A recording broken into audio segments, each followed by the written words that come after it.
뇌종양 하면 참 이름만 들어도 무시무시하다라는 생각이 들거든요. 네. 아무래도 드라마나 영화에서 그 여주인공이 죽음에 이르게 하는 질환이라서 그렇다는 생각이 들거든요. 어떻습니까? 예.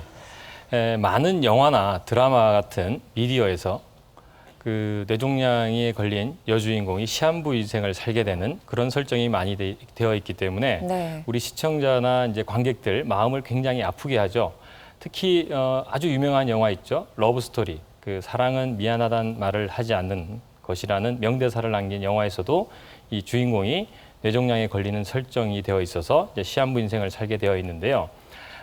이제 이런 영화나 드라마에서는 실제보다 조금 악성 뇌종양 위주로 설명이 되어 있어서 그런 것 같고요. 네. 실제는 이제는 그 뇌종양의 치료법이 굉장히 많은 발전을 이루어서 이제는 대부분 치료가 가능하고 이제는 완치도 되는 분들이 많으셔서요. 정상적인 생활뿐만 아니라 직장 생활이 가능한 시대가 열렸습니다. 네, 말씀 중에 완치란 단어를 사용하셨어요. 예, 예. 이 뇌종양이 진짜 완치가 가능한가요? 예, 뇌종양은 이제 일부의 악성 뇌종양에서는 아직까지도 치료가 어려운 것은 사실이지만은 실제 빈도가 많은 대부분의 양성 뇌종양은 완치 수준에 이르는 치료가 가능하고요. 실제 완치가 되어서 정상적인 생활하는 분들이 많습니다. 오늘 이 자리에서 이제 저희가 뇌종양의 치료법 그리고 이제 완치가 가능한 여러 가지 치료법들이 있거든요. 자세한 설명과 함께 소개를 드리도록 하겠습니다. 네, 그러면 일단은 뇌종양이 어떤 질환인지부터 좀 알아보겠습니다. 뇌종양, 그러니까 말 그대로 뇌에 종양이 생기는 거잖아요. 예. 다른 종양처럼 악성이랑 양성으로 나뉘는 건가요? 예, 앞에 제가 이제 악성, 양성 말씀을 드렸는데요. 네. 우리 사진 자료를 보시면서 말씀을 드릴게요. 네. 이 뇌종양에서 그 왼쪽에 뇌수막종이라는 종양이 대표적인 양성 뇌종양입니다. 이 네. 이외에도 청신경 초종, 뇌하수체 선종, 용어 자체가 좀 생소하고 어려우실 텐데요. 이런 종양들은 이 정상 뇌조직을 잘 보존하면서 뇌가 압박되도록 하면서 이제 자라는 경우가 많기 때문에 네. 종양만 제거를 하면 정상적인 이제 회복이 가능하고요. 네. 오른쪽에 보이는 이제 악성 뇌종양이라는 것들은 이제 신경교종이라는 뇌 조직 자체에서 생기는 종양. 그리고 실제 요즘 이제 굉장히 빈도가 증가되고 있는 종양이 전이성 뇌종양입니다. 대표적인 예로 이제 폐암이 뇌로 전이 돼서 발생하는 것이 이제 말 그대로 전이성 뇌종양인데요. 이런 신경교종과 그 전이성 뇌종양은 악성 뇌종양입니다만 특히 전이성 뇌종양은 최근에 여러 가지 치료법으로 그 치료가 아주 치료 성공률이 높은 단계에 이르렀습니다. 예. 네. 근데 이름이 굉장히 어려워요. 뇌수막종, 신경교종, 전이성 뇌종양. 사실 이렇게 뇌종양의 종류가 다양한지 몰랐거든요. 예. 이게 어디에 발생하느냐에 따라서 이렇게 좀 이름이 달라지는 건가요? 예, 저희 우리 아나운서께서 감이 좋으신 것 같습니다. 이 다음 자료 화면을 보면서 저희가 말씀을 드리겠습니다. 네. 이 뇌종양은 크게 이제 그 앞에서 악성과 양성과 달리 뇌 자체에서 발생하는 종양을 원발성 뇌종양이라고 합니다. 이 원발성 뇌종양 같은 경우에는 지금 왼쪽 위쪽에 있는 사진을 보시면 그 뇌조직 자체가 종양으로 바뀌는 신경교종. 앞에서 말씀드렸던 악성 뇌종양의 한 대표적인 종양입니다. 네. 그리고 아래쪽에 보면 그 뇌 아래쪽에서 그 뇌하수체라는 부분이 있습니다. 호르몬을 조절하는 기관인데 이 뇌하수체에서 종양이 생기는 경우가 뇌하수체 선종이고요. 그다음에 오른쪽 위쪽 사진을 보시면 뇌를 둘러싸는 막이 있습니다. 뇌수막이라고 하는 뇌막에서 생겨서 지금 네. 하얀 덩어리가 뇌를 꽉 눌리고 있죠. 이게 이 사진- 종양이군요. 예, 그렇습니다. 이 뇌수막종이 생기면 뇌를 압박하면서 나타나는 여러 가지 증상들이 나타납니다.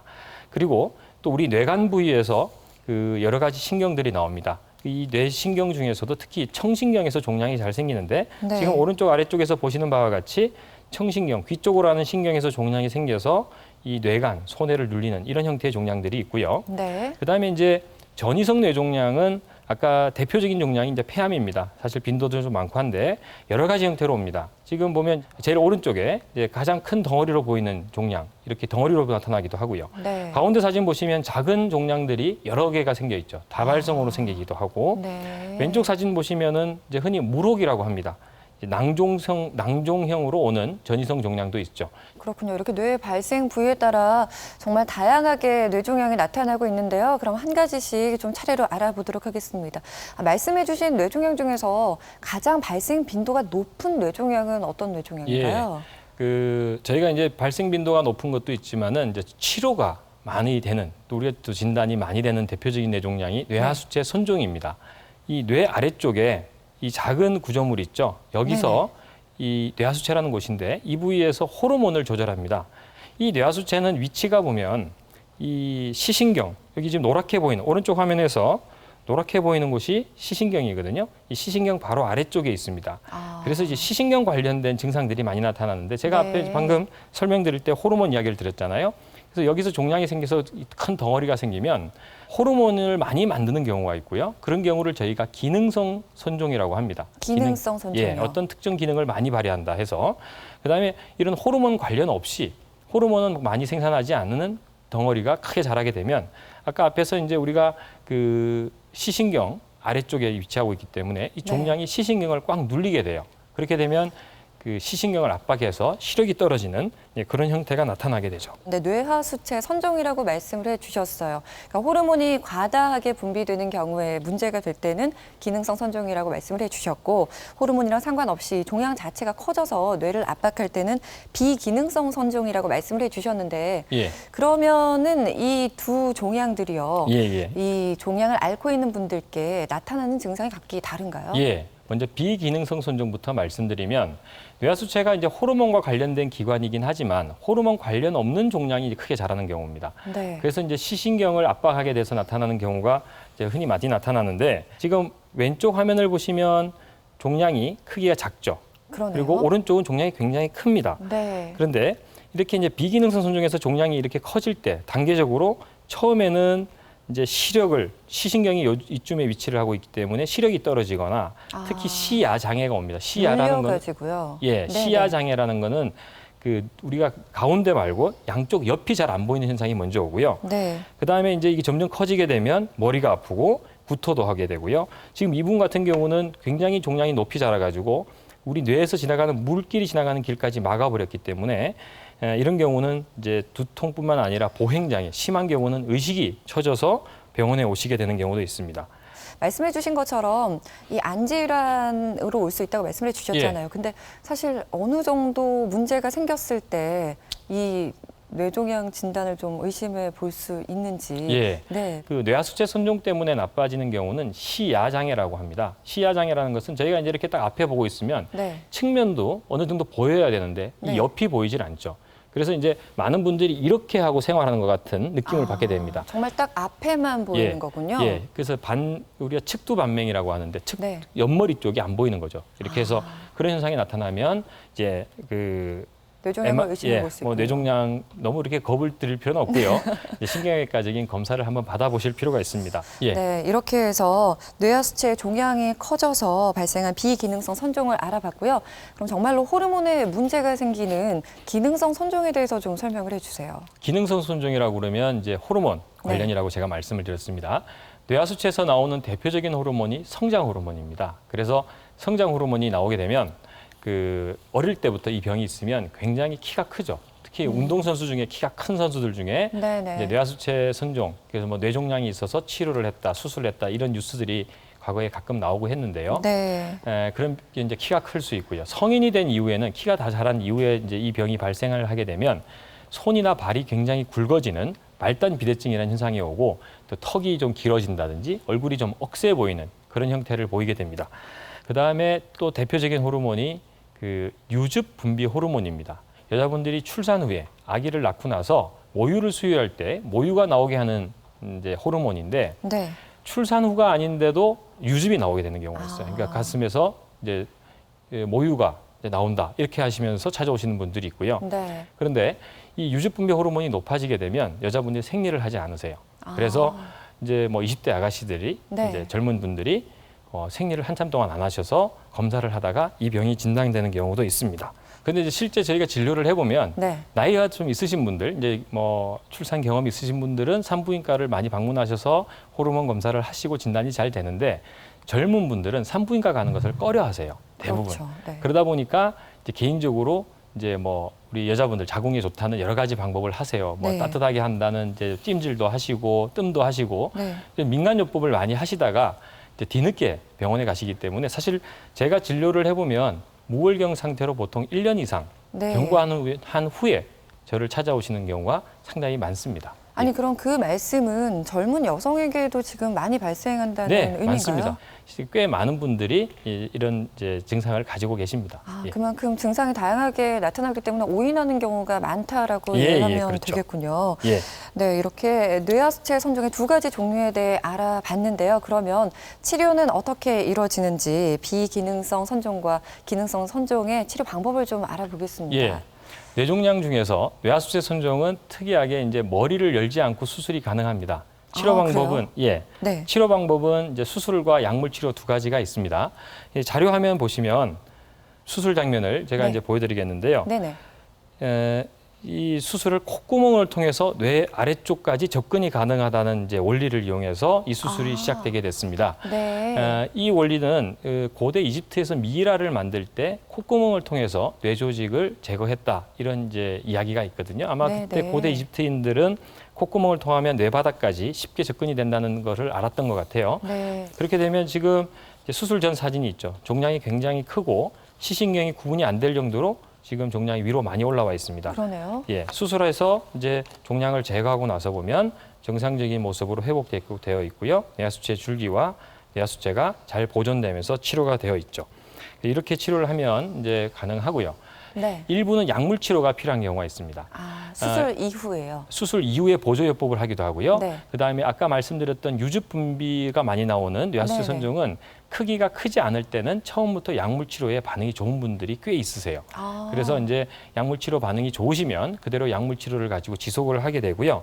그다음에 말단 비대증이나 거인증에서는 이제 수술 후에 종양이 이제 완전히 제거를 못하는 경우가 있어요.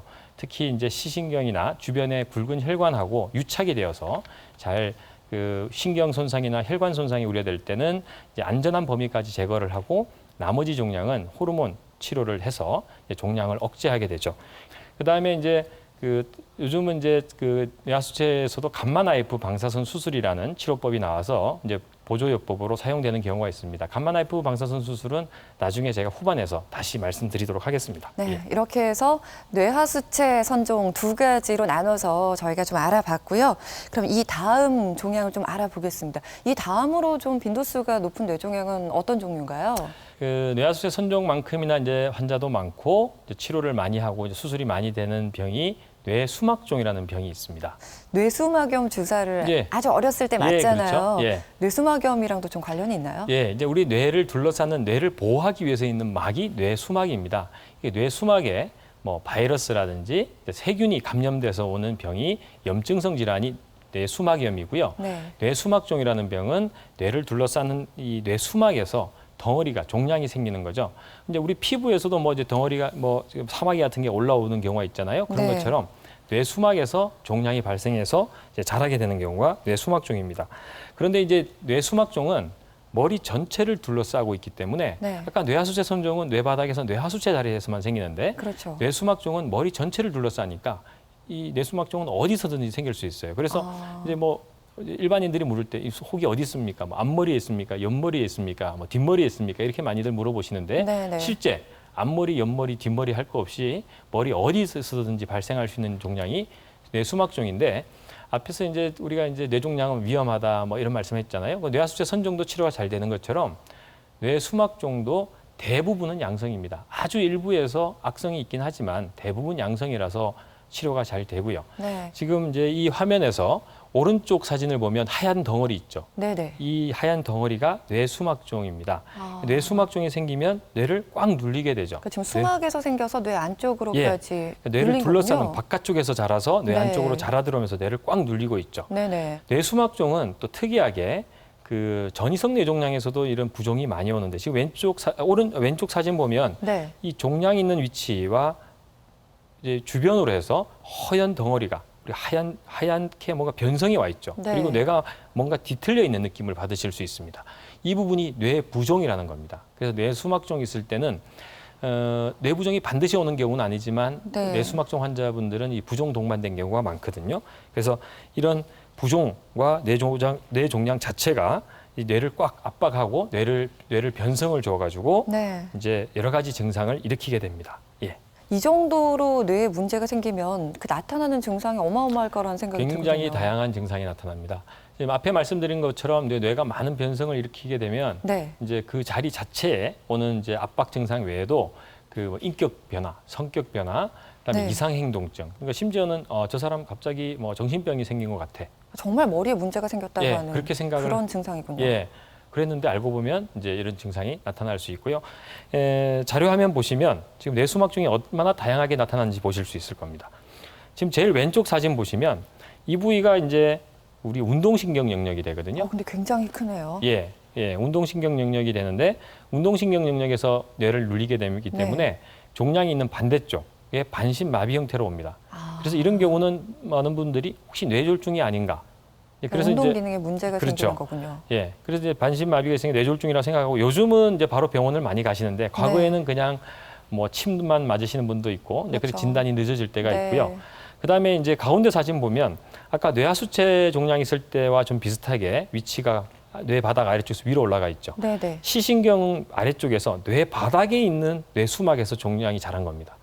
그렇게 되니까 이분 같은 경우는 이제 시력이 나빠지죠. 눈에 문제가 오는 이분은 거군요. 병원에 오실 때 노안이라고 생각하시고 한쪽 눈만 나쁘신데도 그냥 뭐 나이가 들어서 그렇게 했거니 하고 한 5년 정도 시력이 네네. 나빠진 상태로 계시다가 오셔가지고 지금 이제 거의 실명 상태로 오셨는데요. 이제 치료를 받으시고 수술로 종양이 다 제거되고 나니까 시력이 너무 오래 방치돼 있어서 지금 이제 빛을 느끼는 정도, 그다음에 눈앞에서 우리가 조금 이제 그 손가락이 움직이는 정도는 느끼시지만 네네. 시력이 너무 오랫동안 이제 치료가 늦어졌기 때문에 이제 회복이 좀 더딥니다. 그다음에 이제 아까 그 자료 화면에서 여기 보시면은 그 손해 쪽에 네. 종양이 있죠. 이렇게 되면 지금 이 뇌간, 숨골이라고 하는 뇌간이 약간 눌려지고요. 네. 그다음에 여기 손에도 좀 눌려집니다. 압박을 받게 되고 이렇게 되면 이제 어지러움증, 손해가 압박이 되면 어지러움증이 오고요. 네. 그다음에 이 손해 쪽에서 눌려지고 그 근처에 있는 이제 안면신경, 청신경 이런 것들이 마비가 오게 되면 이제 청력이 떨어진다든지 혹은 이제 와사풍이라고 하죠. 입이 이제 뭐 돌아갔다 네. 이렇게 하는 구안화사 구안화사 말씀하시죠. 같은 네. 증상이 나타나기도 하는 경우가 있습니다. 지금 보시면 그 제일 왼쪽 화면에 그 종양이 이렇게 큰 덩어리가 있죠. 네. 이 보시면 뇌 조직이 사실은 이게 압박돼서 눌려져 있는 겁니다. 네, 네. 그 사실은 이제 처음 보시는 분들은 그게 여기에 뇌가 종양으로 다 바뀐 거 아니야 이렇게 생각하시는데 네. 지금 수술로 떼어냈습니다. 제가 수술로 떼어내고 나서 수술 3개월째 보면 뇌 조직이 다 펴지고 있죠. 이게 이렇게 펴지기도 하나 보네요. 그렇죠. 이제 이게 시간이 오래된 경우에는 또 완전히 다 안 펴지는 경우도 있지만 네. 이분 같은 경우는 지금 3개월째 이만큼 펴지고요. 수술 후 1년째 찍은 오른쪽 사진 보시면 뇌가 완전히 다 펴져서 정상적으로 되시고요. 이분도 역시 이제 직장 생활하는데 전혀 문제 없이 완전한 회복이 돼서 이제 완치가 됐다고 볼 수 있는 거죠. 예. 네, 아주 잘 완치가 된 좋은 사례를 예. 지금 말씀을 해주셨는데요. 근데 어떻게 치료가 이루어지는지 궁금해요. 그러니까 그 이제 그 우리가 이제 머리를 열어야 되죠. 이제 개두술이라고 그래요? 합니다. 근데 이제 많은 분들이 이제 개두술이라고 하면 굉장히 무서워들 하시는데 그렇죠. 요즘은 이제 수술 장비나 이제 수술 방법 재료들이 많이 발전해서 안전하게 수술이 되고요. 네. 이제 머리를 열고 그다음에 뇌 수막에서 발생한 종양 다 제거하고요. 그리고 이제 미세 현미경 수술을 하기 때문에 정상적인 뇌 조직을 거의 다치지 않고 깨끗하게 이제 수술을 하게 됩니다. 네. 이렇게 완전하게 수술이 제거되면 이제 다행인데 간혹 이제 어떤 경우가 있냐면 뇌 종양이 주변에 중요한 혈관이나 신경과 유착이 되어 있는 경우가 있습니다. 그러니까 쉽게 박리가 잘 안 되는 경우인데요. 그럴 때는 혈관이 다치면은 또 다른 심각한 문제가 생기니까 종양의 이제 껍질이라고 할 수 있는 피막 같은 껍질 부분은 이제 혈관이나 신경에 붙은 대로 놔두고 종양 대부분은 제거를 한 상태에서 그 나머지 일부 종양은 추후에 경과를 보고 또 이제 앞에 나왔던 감마 나이프, 방사선 수술 같은 것을 이용해서 종양 억제를 하게 됩니다. 그럼 뇌수막종은 앞서 말씀해주신 뇌하수체 선종처럼 뭐 약물 치료나 콧구멍을 통한 수술은 안 되는 거예요. 예, 원칙적으로 이제 머리를 열어서 하는 이제 개두술이라고 하죠. 열개자 네. 머리 두자를 써서 개두술인데 네. 설명드리면 우리 환자나 가족들이 계속 개복을 해야 되는 거죠. 개복을 해야 되는 거죠. 개복술이 이제 입에 네, 귀에 이제 익으니까요. 배 배를 연다고 해서 열개자 이제 배 복자를 써서 개복이고요. 그렇죠. 저희는 이제 열개자 한문으로 네. 머리 두자에서 개두술이라고 합니다. 이제 네, 어감이 아무리- 조금 좀 네. 그렇죠. 예. 안전하다고는 말씀하시지만 사실 예. 머리를 연다는 게 굉장히 환자 입장에서는 부담이 되거든요. 어떤 방법으로 어떤 장비를 이용해서 또 수술하시는지 궁금하거든요. 예. 그 옛날 분들 말씀하실 때 머리 수술하면 뭐 반 살고 반 죽는다 하는 네. 시절이 아주 옛날에 있었다고 하는데 사실 그거는 좀 과장된 것 같고요. 네. 현재는 뇌 수술하신 분들 대부분이 안전하게 회복이 됩니다. 아. 특히 이제 미세 현미경 수술 그리고 네. 미세 수술 장비나 기구 그리고 의료 방법 우리 선생님들의 이제 의학적인 지식 그리고 이런 것들이 굉장히 많이 발전한 것도 있고요. 또 이제 최근에는 수술용 내비게이션 장비라는 게 있어요. 그래서 내비게이션 장비를 이용해서 굉장히 안전하게 수술이 진행되고 있습니다. 지금 수술할 때 네. 머리를 절대 움직이면 안 되니까 이제 머리를 틀로 고정을 합니다. 이렇게 네. 고정을 한 상태에서 네. 우리가 미리 그 수술 전에 촬영한 영상 자료를 네. 이 내비게이션 장비에다가 등록을 시키고요. 아, 저 장비가 내비게이션이고요. 예, 그렇죠. 그다음에 여기 우리 그 카메라, 네. 우리 도로에 있는 교통 카메라처럼 생겨 있는데요. 네네. 이 카메라가 인공위성 역할을 하고요. 네. 그리고 이 머리에 틀을 고정된 상태에서 이 틀에다가 우리 차량에 있는 안테나 역할을 하는 이런 안테나 역할을 하는 장비를 설치를 합니다. 아. 고정을 해놓으면 지금 이제 계속 이렇게 인공위성 역할을 하는 카메라와 네. 이 안테나 사이에 교신을 하면서 실시간으로 수술 부위를 확인할 수 있죠. 이 다음 장면 보시면 이제 실제 수술하는 장면인데요. 지금 이제 이 수술하는 장면이 그 수술하는 위치가 어느 부위인지를 정확하게 지금 실시간으로 확인할 수가 있습니다. 예. 이 뇌라는 기관이 정말 우리 몸의 모든 일을 관장하는 기관인 만큼 미세한 영역이어서 인간이 정복하지 못한 신의 영역이라는 말이 있었는데요. 정말 이 말도 이제 다 옛말이 된 것 같습니다. 그러면 다른 뇌종양에도 다 접목이 가능한 건가요? 예. 대표적인 뇌종양, 뭐 대수막종뿐만 아니라 뭐 뇌하수체 선종에서도 그렇고요. 또 청신경 초종, 대표적인 이제 양성 뇌종양 중에 하나입니다. 청신경 초종에서도 이제 이용이 많이 되고 있죠. 그 청신경이라고 네. 하면 이제 우리 듣는 신경을 청신경이라고 하는데요. 이 청신경을 말씀드리기 전에 이제 뇌신경을 먼저 말씀드려야 됩니다. 우리 몸에 이제 모든 부위에 이제 신경이 있잖아요. 그런데 네. 이 뇌신경이라는 것은 뇌에서 직접 나오는 신경이 12가지가 있습니다. 대표적인 신경이 시신경, 네. 그리고 냄새를 맡는 후각신경, 얼굴을 움직이는 안면신경 이런 것들이 있는데요.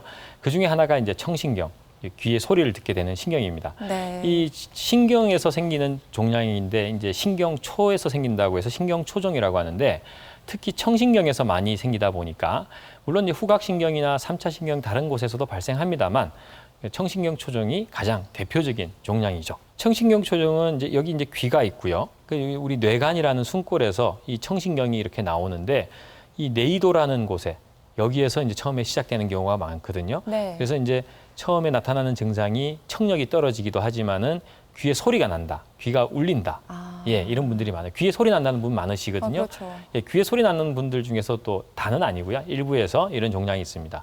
오른쪽 사진 보시면은 그 청신경 초종이 점점 크게 되면 이런 이제 얼굴 오는 안면신경을 이렇게 이제 비틀게 되고요. 네. 이게 뇌를 압박하게 되는 이런 현상이 나타나게 됩니다. 그래서 다음 자료 화면을 보시면은 이제 이 청신경 초종이 커가는 단계를 보는 건데요. 제일 왼쪽부터 보면 뇌이도 안에만 있을 때 지금 네. 여기 사진에서 보면 이 갈색으로 보이는 여기가 종양인데요. 이때 이 단계에서는 이제 어지럼증, 이명 이렇게 옵니다. 왜냐하면 청신경이 원래 듣는 신경과 함께 그 평형을 담당하는 신경이 한 가닥으로 되어 있고요. 그렇죠. 그다음에 그 옆에 같이 붙어 있는 신경이 안면신경, 얼굴 움직이는 신경이에요. 그래서 아. 처음에는 증상이 이제 이명, 소리 나고 어지럽다가 네. 시간이 지나면 귀가 잘 안 들리고 더 심해지면 이제 안면 마비가 오고요. 네. 이 종양이 이렇게 커져서 뇌관을 눌리고 소뇌를 눌리면 소뇌에서 이제 평형 장애가 발생하게 되고 더 눌려서 심하게 뇌관이 압박되고 이 뇌 척수액이라는 물이 지나가는 길을 차단시키게 되면 네. 심지어는 의식도 나빠지는 아주 이제 심한 단계까지 이르게 됩니다. 예. 네, 근데 청신경 초종도 본인이 뇌에 문제가 생겼다라고는 생각을 못 할 것 같아요. 예. 그냥 이비인후과에 가실 것 같은데요. 예, 이런 이비인후과적인 검사에서 아무런 문제가 없다 했는데도 이제 청력 저하가 있고 계속 귀가 울린다 이런 경우에는 이제 신경외과에서 머리 검사를 한번 받아보실 필요가 있는 거죠. 네. 지금 보면 이제 이런 큰 종양이 있을 때 저희가 수술하고 나서 종양이 깨끗하게 지금 제거된 걸 볼 수 있죠. 네. 그런데 이제 저희가 이제 신경외과에서 수술할 때 뇌종양 수술하는 분들이 제일 이제 조심하는 부분은 안면신경입니다. 아, 그래서 이제 안면신경이 있으면 그 붙어 있기 때문에 특히 네. 그 청신경과 안면신경이 같은 인접해 있어서 네. 안면신경 마비로 처음에 진단되는 분들도 있고요. 때로는 네. 이제 수술할 때 이 안면신경을 잘 보존하기 위해서 네. 이제 상당한 신경을 많이 쓰죠. 그 네. 앞에서 우리의 뇌수막종 때도 중요한 혈관이나 신경이 유착이 되어 있을 때는 일부를 좀 남기고 이제 안전하게 수술한다고 말씀드렸는데 청신경 초종 때도 안면신경 손상이 우려될 때는 그 안면신경 쪽에서는 신경 그 종양의 일부를 남겨놓고 제거를 한 다음에 그 감마 나이프 방사선 수술을 나 또 아니면 추후에 어떤 경우는 더 이상 잘하지 않는 경우가 있거든요. 네. 그대로 경과 관찰하는 경우도 있고 청신경 초종은 이제 치료가 잘 되는 병 중에 이제 하나가 되었죠. 아, 예. 다행입니다. 근데 앞서 계속 감마 나이프 치료법에 대해서 말씀을 해주고 계시는데 이제는 이거에 대해서 좀 알아봐야 될 것 예. 같아요. 감마 나이프 방사선 수술이라는 것은 이제 감마선이라는 방사선을 이용해서 네. 나이프 즉 메스를 가지고 치료한 것만큼 좋은 결과를 보인다 해서 방사선 수술이라는 표현을 씁니다. 네. 이제 방사선 수술이라는 게 어떤 개념이냐면요. 우리가 이제 하얀 종이를 햇볕에다가 하루에 1시간씩 한 달을 이제 노출을 시키게 되면 네. 그 색깔이 변하게 되죠. 누렇게 되죠? 누렇게 되겠죠. 네.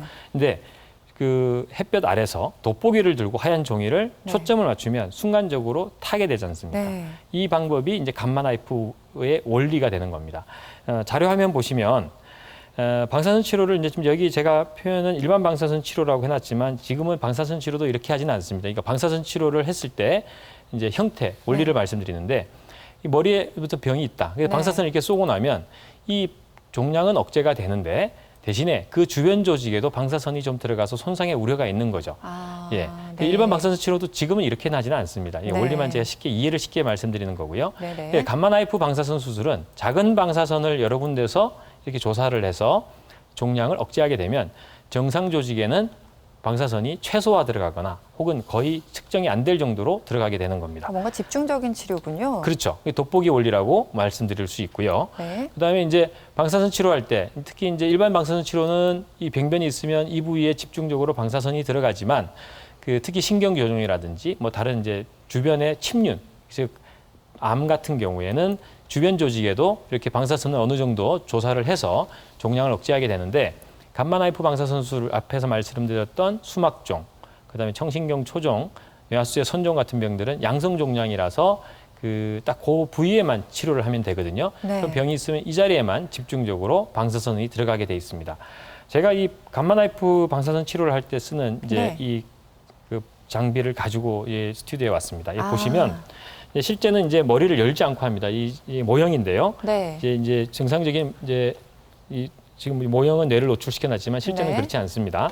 그러면 이 병변이 있을 때 이 위치를 저희가 정확하게 타겟을 잡기가 어렵지 않습니까? 그렇죠. 그래서 이 뇌정의 기구라는 이 틀을 네. 머리에다가 이렇게 씌웁니다. 씌워서 고정을 하게 되는데요. 고정을 하고 이제 MRI를 찍게 돼요. 그러면 이 틀은 X축과 Y축, Z축의 좌표로 이 틀 공간 안을 잡을 수가 있습니다. 그래서 MRI 촬영을 한 다음에 그 병변의 위치를 X, Y, Z로 좌표화시켜서 수술을 그 감마 나이프 방사선을 집중적으로 조사를 하게 되죠. 네. 이 방법은 과거에 감마 나이프가 나오기 전에도 뇌출혈을 수술할 때 컴퓨터 도움하에 머리를 크게 열지 않고 구멍만 뚫어서 뇌출혈을 제거하는 수술이 있거든요. 네네. 같은 방법으로 하고 있습니다. 예. 아, 그렇군요. 예. 그래요. 이렇게 양성의 경우에는 뭐 치료도 가능하고 예후도 좋은데요. 악성 종양도 있잖아요. 이 악성 종양은 치료가 가능한가요? 예. 그 악성 뇌종양은 아직까지 치료가 어려운 것은 사실인데요. 이 악성 뇌종양은 큰 틀에서 저희가 이제 아까 말씀드렸던 신경교종, 뇌 자체에서 생기는 것과 전이성 뇌종양, 다른 암이 뇌로 전이한 것으로 이제 나눌 수 있습니다. 그런데 이 큰 틀에서 이 두 가지 중에서 먼저 전이성 뇌종양부터 말씀을 드리면요. 네. 사실 요즘 전이성 뇌종양 환자가 굉장히 증가하고 있습니다.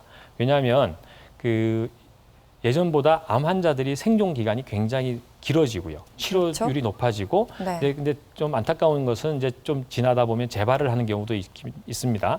이런 경우라든지 치료 과정 중에 완치가 되기 전에 혹은 또 재발했을 때 이 전이가 되게 되면 뇌로 전이하는 빈도가 굉장히 높아졌어요. 네.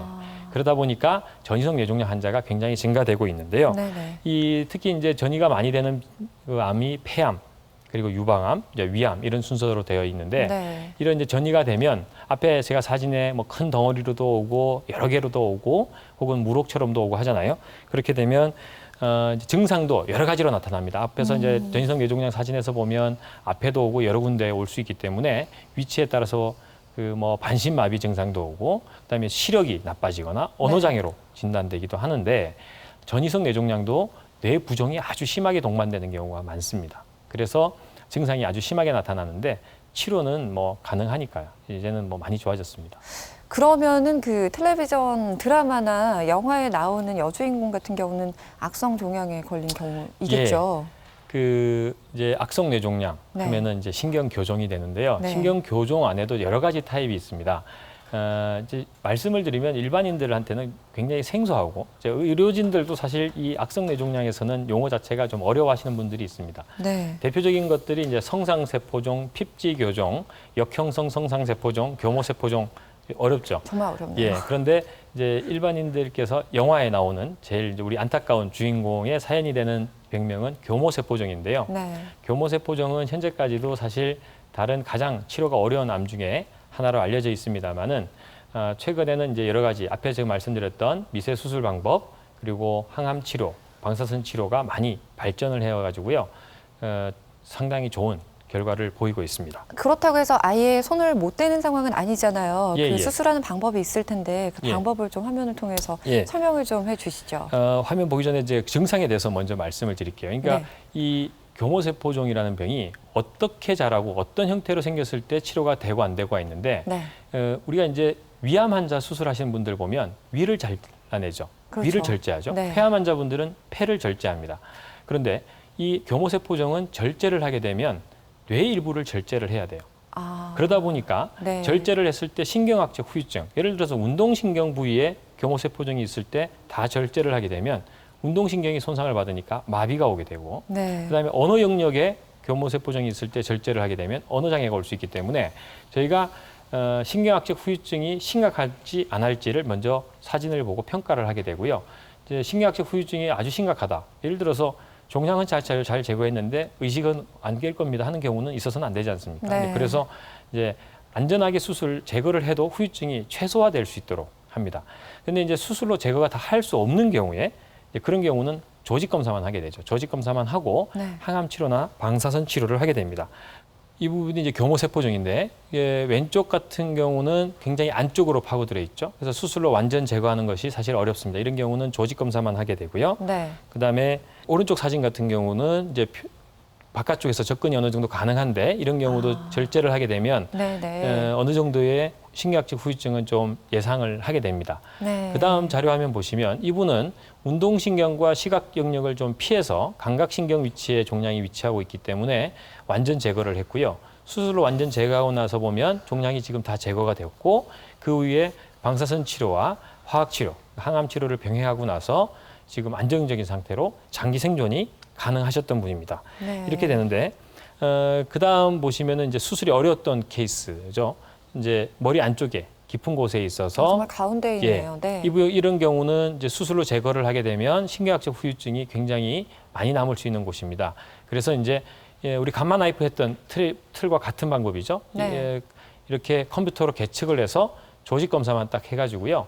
조직 검사에서 이제 교모세포종인지 핍지교종인지 종양에 따라서 치료 방법이 조금씩 달라질 때가 있습니다. 그렇게 해서 치료하고 나서 보면 1년째 종양이 많이 억제됐죠. 그러네요. 처음 진단 당시에는 의식이 없는 상태로 병원에 오셨고요. 네. 이제 쓰러지셔서 오셨고 네. 이때는 일상 활동은 본인 스스로 다 가능한 상태까지 이제 회복이 되셨죠. 예. 네, 이렇게 뇌종양의 치료법에 대해서 좀 자세히 알아봤는데요. 이 뇌기관이 정말 다양한 역할을 하는 만큼 조기 진단과 치료가 중요하겠다는 생각이 들었습니다. 사실 2년 전에 군에서 참 안타까운 사고가 있었잖아요. 예. 예. 한 병사가 두통을 호소해서 그냥 두통약만 먹었는데 사실 뇌종양을 앓고 있었죠. 이런 증세가 있을 때, 이런 증상이 나타났을 때 반드시 좀 신경계통에 좀 점검을 받아봐야 된다. 어떤 증상이 있을까요? 예. 제일 많이 물어보는 질문 중에 하나입니다. 네. 그 머리가 아프다고 무조건 그때마다 MRI를 찍거나 CT를 찍으실 필요는 없고요. 이제 저희가 대략적인 가이드라인 또 선생님들마다 또 의견이 좀 틀리긴 합니다. 네. 이 머리가 없던 두통이 생겨서 네. 새로운 두통이 생겼는데 이게 일주일 정도 계속된다. 특히 뭐 머리가 아플 때 오심이라는 것은 이제 속이 메스꺼운 걸 네, 말하거든요. 그렇죠. 예, 구토가 동반될 때 일단 찍어봐야 되고요. 뭐 두통의 유무에 관계없이 반신마비가 생겼다든지, 그러니까 시력 저하가 왔다든지, 청력 저하, 안면마비. 앞에 제가 이제 말씀드렸던 종양들 관련 증상이 있지 않습니까? 네, 위치에 이런 따라서 증상이 좀 있을 나타나는 때, 거네요. 예. 그 다음에 갑자기 기억력이 떨어진다. 그 다음에 이상한 행동을 한다. 제가 치료하는 분들 중에 그냥 치매라고 한참 동안 방치돼 있다가 이제 어느 날 병원에서 검사를 하셨더니 네. 이런 종양이 발견돼서 치료하셔서 아. 예, 정상적으로 또 회복되시는 분도 있거든요. 네. 그래서 갑자기 기억력이 떨어지거나 이상한 행동을 하거나 이제 치매와 비슷한 증상이 보일 때, 그다음에 이제 호르몬 불균형 증상이죠. 앞에 말씀드렸던 이제 뭐 말단 비대증. 그다음에 제일 병원에 오셔서 많이들 물어보시는 질문이 늘 머리가 아픈데 괜찮으냐? 네, 그렇게 편두통 말씀- 앓고 사시는 분들 예. 많이 계시잖아요. 편두통 굉장히 많죠. 네. 그리고 이제 만성적인 두통이 많으신데 두통이 있으신 분들은 한 번쯤은 검사를 해보셔야 됩니다. 실제로 제 가까운 친척분 중에 머리가 1년 이상 계속 아프시고 너무 아파서 걱정을 많이 하시고 머리 두통 때문에 너무 고생을 하셨는데 제가 그래서 검사를 한번 해보십시다 해가지고요. 머리 MRI 촬영을 포함한 이제 전체 검사를 하고 제가 머리가 깨끗하십니다. 아무런 문제가 없으십니다라고 말씀을 드렸더니 그 다음날 이후로 머리가 한 번도 안 아프셨대요. 그것은 사람들이 이제 두통에 대한 걱정이 또다시 두통을 야기하는 경우가 신경성 두통이라고 이제 보통 말씀하시는데 네. 그래서 이제 만성적인 두통이 있는 분들은 그때 뭐 자주 찍으실 필요는 없고요. 네. 한 번도 검사를 안 해보신 분들은 이제 촬영을 한번 해보시면 간혹 아까 저희가 보여드렸던 양성뇌종양 서서히 자라거든요. 빠르게 자라지 않아서 만성적인 두통으로 진단되는 경우가 드물게 있습니다. 사실 오늘 이 방송을 시작하기 전에는 굉장히 좀 무섭기도 하고 걱정이 되기도 했는데요. 오늘 선생님 말씀을 들어보니까 좀 한결 마음이 많이 놓입니다. 이 뇌종양도 정말 이제는 극복이 가능하구나라는 생각이 들었는데요. 마지막으로 시청자분들께 뭐 당부하고 싶으신 말씀이 있으시면 좀 전해주시죠. 예, 뇌종양이라는 병은 치료가 안 될 것이다라고 미리 포기하시는 분들 이제는 이제 잘 없겠지만 아직까지도 간혹 있으시거든요. 그리고 이제 또 한 가지는 이제 우리 지역에서는 이 뇌종양 치료가 될까 하는 이제 걱정들 하시는데 제가 오늘 방송에서 여러 가지 자료화면 네. 수술해서 뇌종양이 깨끗하게 제거된 좋은 치료를 많이 보여드렸습니다. 그래서 치료가 가능하니까요. 적극적인 치료 받으시면 다 회복이 되시고 일부 악성 뇌종양도 과거에 비해서 치료 성적이 굉장히 좋아졌습니다. 그래서 포기하지 않고 진료를 받으셨으면 좋겠고요. 또 한 가지는 이제 너무 오랫동안 방치되다가 늦게 오는 분들이 있습니다. 네. 그래서 앞에 제가 말씀드렸던 거 요약해드리면 만성적인 두통이 있는 분들을 포함해서 아니면 최근에 없던 두통이 일주일 이상 지속될 때 그리고 그 신경학적 증상이 새로이 나타날 때 반신마비라든지 청력 저하라든지 그다음에 그 시력 이상 그리고 뭐 호르몬 관련된 이상 증세가 있을 때 물론 기본적인 검사를 받아보셔야 되는데 스스로 그냥 나이 때문이겠거니 하고 방치되지 않았으면 좋겠고요. 특히 뇌종양은 초기에 진단되면 훨씬 치료 성적이 좋습니다. 그래서 조기 진단과 조기 치료가 최선이고요. 안타깝게도 뇌종양은 다른 병들에 비해서 뭐 위험 인자가 그렇게 밝혀진 게 많이 없습니다. 그래서 네. 적극적인 조기 진단, 조기 치료가 권유되고 있습니다. 네. 예. 오늘 뇌종양의 진단과 치료법에 대해서 부산대학교 병원 신경외과 조원호 교수님께서 좋은 말씀 해주셨습니다. 고맙습니다. 예, 감사합니다.